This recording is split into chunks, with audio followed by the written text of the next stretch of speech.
Du coup, pour rebondir un petit peu sur tout ce qui a été dit précédemment, et puis avec la très bonne intervention de Monsieur Bolo, que je remercie également, l'idée était de pouvoir un petit peu vous apporter notre témoignage de comment concrètement, nous, sur le terrain, on essaye justement de travailler cette co-construction en lien avec les familles, la collaboration, tant sur l'élaboration des projets des enfants qui sont accompagnés ici, que également sur le long terme, les échanges qui peuvent exister au quotidien. Donc, de manière très succincte, je vais vous présenter un petit peu déjà l'établissement rapidement, mais surtout vous présenter un petit peu quel axe de travail et méthodologie nous, on a choisi d'essayer de mettre en place en lien avec la famille. Et puis, comme l'a rappelé Monsieur Belot, ça reste un processus aussi dans, dans tout ce qu'on essaye de mettre en place, et tant en termes de méthode que de collaboration au quotidien. Donc, nous, on accueille actuellement sur l'IEM 16 enfants en situation de polyhandicap. L'axe fort qu'on a essayé de donner il y a maintenant quelques années sur l'établissement, et le mot qui est devenu un petit peu, je dirais, à la mode, qui est comment privilégier cette autodétermination et faire en sorte d'accentuer ce pouvoir d'agir pour les enfants en situation de polyhandicap, c'est comment envisager l'autonomie de ces personnes, mais vraiment sous l'angle de la capacité à définir ce qui est bon pour elles avant tout, en prenant en compte son environnement de vie, sa famille, et puis pouvoir la rendre actrice de son projet, de ses activités, et du coup, au quotidien de sa mise en œuvre.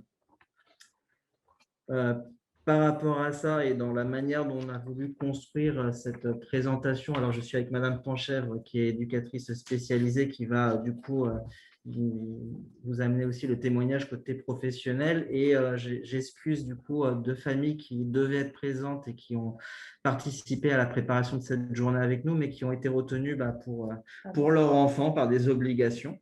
Et donc, du coup, ils ont été amenés à annuler leur présence pour aujourd'hui. Mais bon, s'il y a des échanges derrière qui suivront sur un autre jour, ils pourront se rendre disponibles. Mais on apportera quand même, malgré tout, un peu leur témoignage et leur vision des choses par rapport à ce qu'on va dire là. Concrètement, sur tout ce qui est élaboration de projet et donc la co-construction du projet personnalisé d'accompagnement, l'établissement, les professionnels en lien avec les familles, on est parti sur une méthodologie où on élabore, on fait participer lors des réunions d'élaboration de projet ou les réunions de synthèse, telles que en fonction des établissements, l'appellation est différente, mais on fait participer les familles et la personne accompagnée sur ces réunions-là. Donc, ça implique deux choses. Ça implique une première chose, c'est un long travail préparatoire de qu'est-ce que cette réunion va apporter, quels professionnels seront présents, quel est le but et l'objet. Donc ça, les professionnels en amont essayent de le préparer. Et puis derrière, ça implique aussi un vrai changement, je dirais, de pratique professionnelle. Et vous l'avez souligné à plusieurs reprises, Monsieur Bolo, et ça, c'est très important, c'est notre capacité aussi à adapter notre vocabulaire, qui trop souvent, et on s'en fait encore la remarque, est un vocabulaire professionnel qui n'est pas forcément en lien avec la réalité quotidienne des familles et puis aussi des enfants qui n'ont pas toujours accès à ce vocabulaire-là. Donc là encore, il y a vraiment un gros travail qui est fait, je dirais, de la part des professionnels, mais également des familles, pour aussi oser poser des questions, demander des informations sur ce que ça veut dire pour aller plus loin.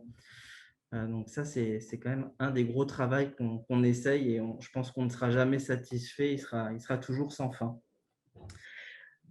Donc, au niveau des élaborations de projets, on part finalement sur 1 heure et demie de réunion avec des professionnels qui sont sur une première partie de restitution des bilans, partir des évaluations qui ont été faites, voire reprendre un petit peu les objectifs fixés précédemment pour faire le point un petit peu sur où on en est et quels sont ceux qui vont se dessiner par la suite.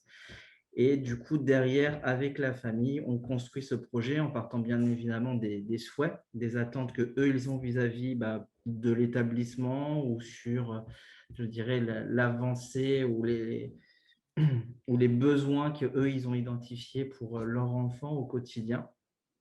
On essaye de, ensemble avec la famille et les professionnels, dessiner les ressources, les choses sur lesquelles on va pouvoir s'appuyer ou mettre l'accent en tout cas dessus. Également les obstacles, là, plus les difficultés qu'il reste à lever pour atteindre certains souhaits, certaines attentes, certains objectifs. Et puis derrière ça, construire petit à petit par thématique des besoins qu'on a identifiés, donc des objectifs de plus en plus précis, détaillés, avec des moyens qui vont s'adosser pour que concrètement, c'est à un moment donné dire aussi dans la mise en œuvre comment on va le mettre en place, avec qui, avec quel acteur, dans l'institution, mais également en dehors, avec peut-être des professionnels extérieurs. Et puis toujours essayer alors ça c'est un travail sans fin aussi, tant dans le milieu professionnel que aussi en visibilité, en travail de collaboration avec la famille, mais avoir toujours ces critères d'évaluation pour qu'à un moment donné, on se dise, tiens, cet objectif, est-ce qu'on l'a atteint? Si on ne l'a pas atteint, pourquoi? Et comment on doit le retransformer derrière? Donc ça, c'est un travail au quotidien. Donc tout ça, c'est la théorie. Je vais peut-être laisser parler un petit peu Christelle parce qu'en pratique, elle ne le veut peut-être pas de la même manière non plus. Si, en pratique, on est sur ça. C'est juste qu'en amont, quand vous parliez, M. Barizé, de préparer cette réunion avec la famille, il fut un temps où en fait l'éducateur référent appelait la famille. On s'est rendu compte avec l'assistante sociale que c'est quelque chose qui se faisait un peu en doublon. Et du coup, on a fait le choix, nous, après en avoir discuté avec la famille et voir quel espace d'échange était plus favorable pour la famille à dire ce qu'ils pouvaient faire remonter de ce qu'ils observaient du travail réalisé, ou réalisé ou non d'ailleurs. Et c'est là où ça devient intéressant, c'est qu'on s'était dit, ben, finalement, l'espace d'échange avec l'assistante sociale, il permet d'avoir une parole plus libre parce que ce n'est pas la personne qui est en direct avec l'enfant. Et du coup, certaines familles s'autorisent à aller plus loin dans j'aimerais qu'il y ait ça et puis c'est pas mis en place, comment ça pourrait se mettre en place. Et après, le retour se fait de l'assistante sociale vers l'éducateur pour co-construire à nouveau avec les éléments donnés par la famille. Il y a vraiment un travail d'équipe qui se met en place. Et c'est repris du coup pendant l'élaboration du projet sur la deuxième partie en PPA, où là, les souhaits sont réévoqués. Et le professionnel a déjà entendu les difficultés qui sont énoncées par la famille, ou pas, hein, s'il n'y en a pas, tant mieux. Mais quand il y en a, c'est bien qu'elles puissent être énoncées et c'est un espace de parole plus libre. Hein. Donc voilà, on a mis ça récemment en place pour améliorer notre relation et notre co-construction. Voilà, après, il y avait une notion qu'on a entendue précédemment, mais là où on met l'accent aussi dans ce travail autour du projet personnalisé d'accompagnement, c'est aussi sur la notion d'avoir le besoin aussi pour les familles d'avoir un interlocuteur privilégié. Autant il est important, je pense, qu'il y ait un lien de communication directe avec l'ensemble des professionnels qui travaillent autour de l'enfant et avec la famille, qu'il y ait besoin d'avoir un repère fixe d'une professionnelle. C'est pour ça que Madame Panchèvre a parlé de référents de parcours, sont les éducateurs spécialisés qui coordonnent, qui chapeautent le projet personnalisé de l'enfant et qui sont vraiment dans le lien quotidien avec différents outils, que ce soit les téléphones, des carnets de liaison ou autres, autour de l'enfant. Ça, on s'est aperçu que dans les retours que nous faisaient les familles, ils avaient des fois, par moment en tout cas, un manque de repères dans l'institution où un coup, ça peut être la kinésithérapeute qui fait le point sur la situation de leur enfant, un autre la psychomotricienne, l'autre l'éducative. Donc, il était important aussi de savoir qu'ils ont un interlocuteur qu'ils peuvent joindre un peu quand ils veulent durant la semaine, de manière à pouvoir questionner au niveau du projet ou du suivi du projet global de l'enfant, que cette personne-là, ressource entre guillemets, peut être la référente, donc l'éducatrice spécialisée. Donc, dans le travail de collaboration qu'on essaye d'avoir au quotidien, il y a plusieurs axes qu'on travaille Et là encore, dans les échanges réguliers qu'on a avec la famille, on essaye de mettre l'accent sur différentes modalités, à savoir essayer de les faire déjà venir sur ces réunions d'élaboration de projet. Pour certains, c'est une demande, pour d'autres, ils ne sont pas forcément dans la demande ou en tout cas, ils n'ont pas forcément cette vision-là des choses. Donc là encore, c'est essayer d'adapter finalement notre méthodologie à leurs besoins, à leurs attentes. C'est aussi proposé dans la collaboration. On a entamé, aujourd'hui d'ailleurs c'est d'actualité sur notre établissement, mais des formations mixtes, c'est-à-dire que là, sur des thématiques comme les troubles de la déglutition, proposées et aux professionnels et aux familles au même moment, dans un même temps, une formation autour de cette thématique-là. Il y en aurait bien d'autres qu'on pourrait élaborer et travailler. Et après, au quotidien, c'est propre à chaque enfant, à chaque, je dirais, groupe professionnel qui suit l'enfant. Mais c'est différents outils qui sont développés. Mais là, je vais peut-être laisser Christelle nous en parler, puisque concrètement, elle en a développé sur son groupe. C'est ça.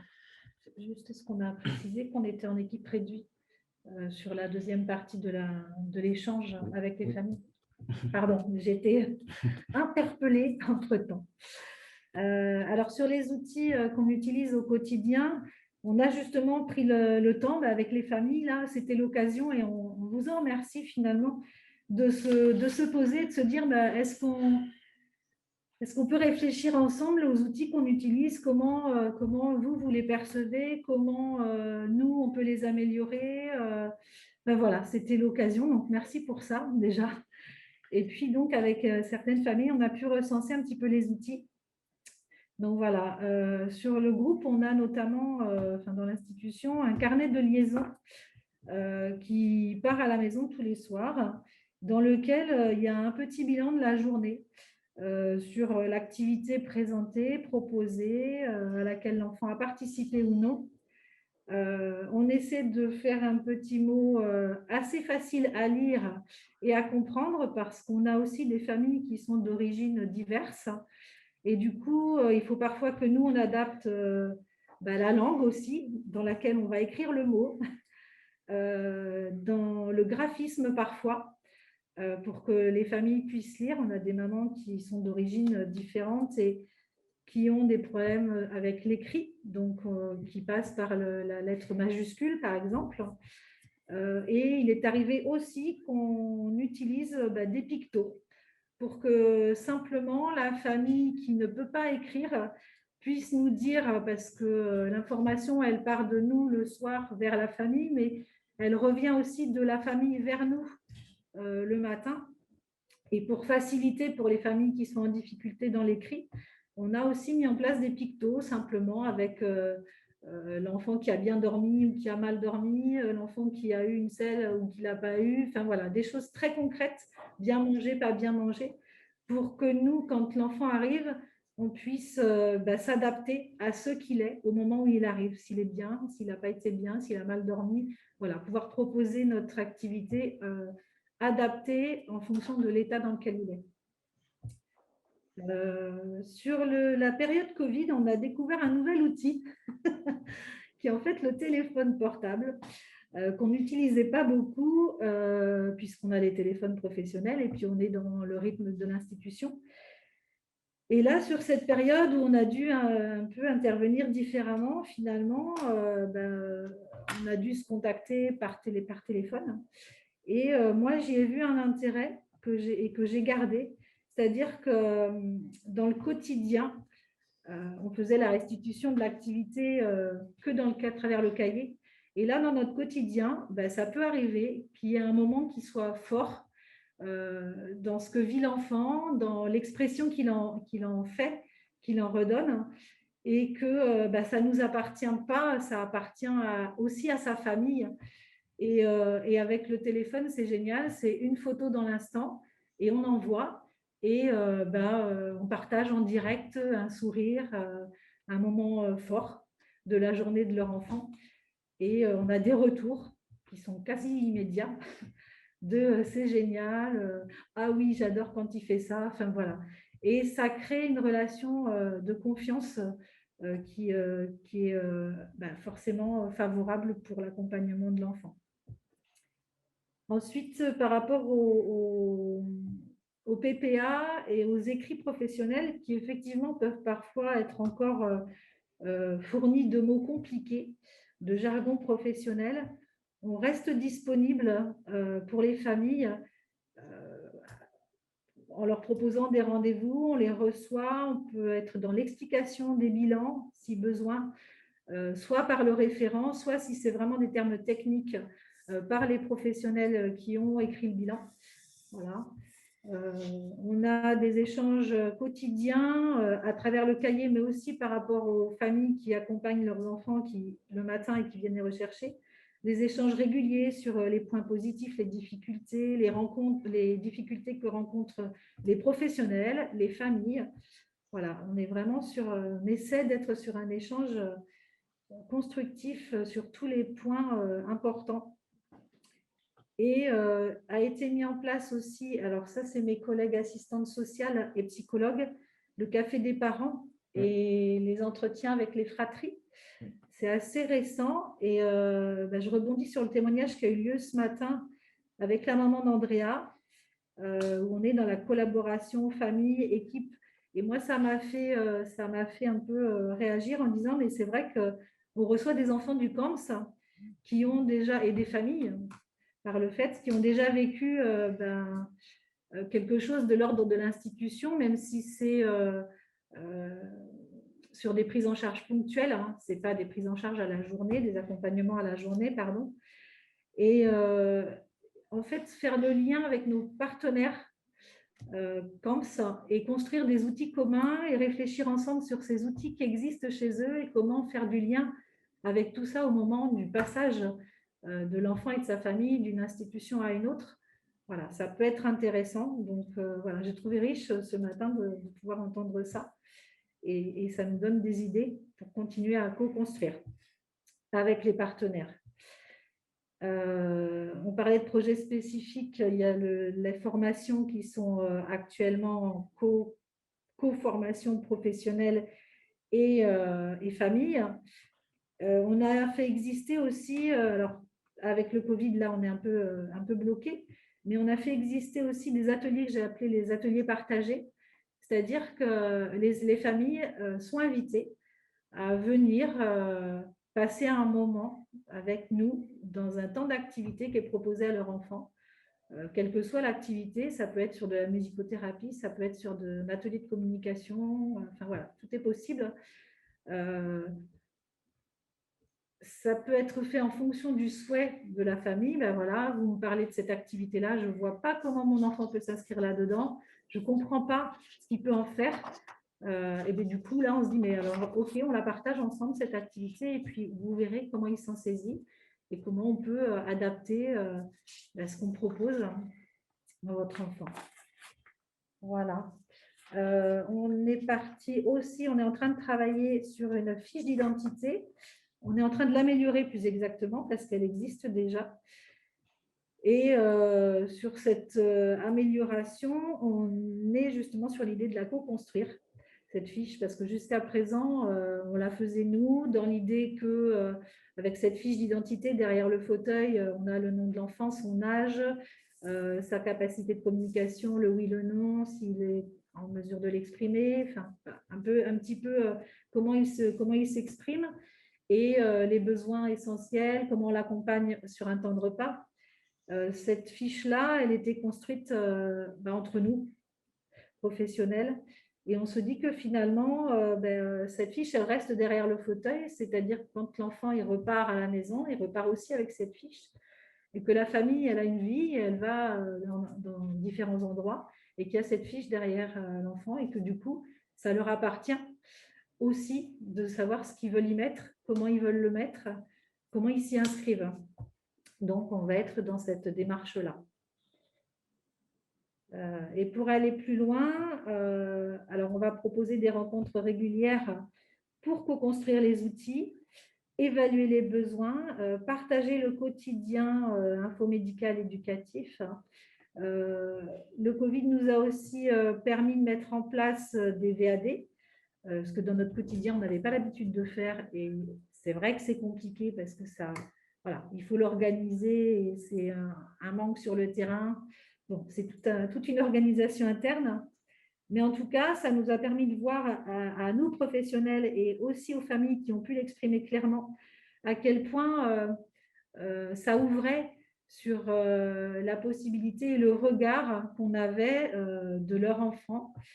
Euh, C'est-à-dire que là, sur un outil de communication, par exemple, où on va mettre plusieurs pictogrammes qui servent dans l'institution à la communication, on se rend compte que finalement, à la maison, c'est super intéressant comme outil, mais ce n'est pas ces pictos-là qu'il faut parce que ce n'est pas les outils, ce n'est pas les demandes qui sont faites à la maison. Aller jouer sur les tapis ou dans la toupie, à la maison, ça n'existe pas et c'est d'autres demandes. Donc, du coup, se rendre au domicile, c'est aussi se mettre à disposition de ce qui se vit dans la maison et de ce que les parents souhaitent pouvoir communiquer ou que les enfants sont déjà en demande.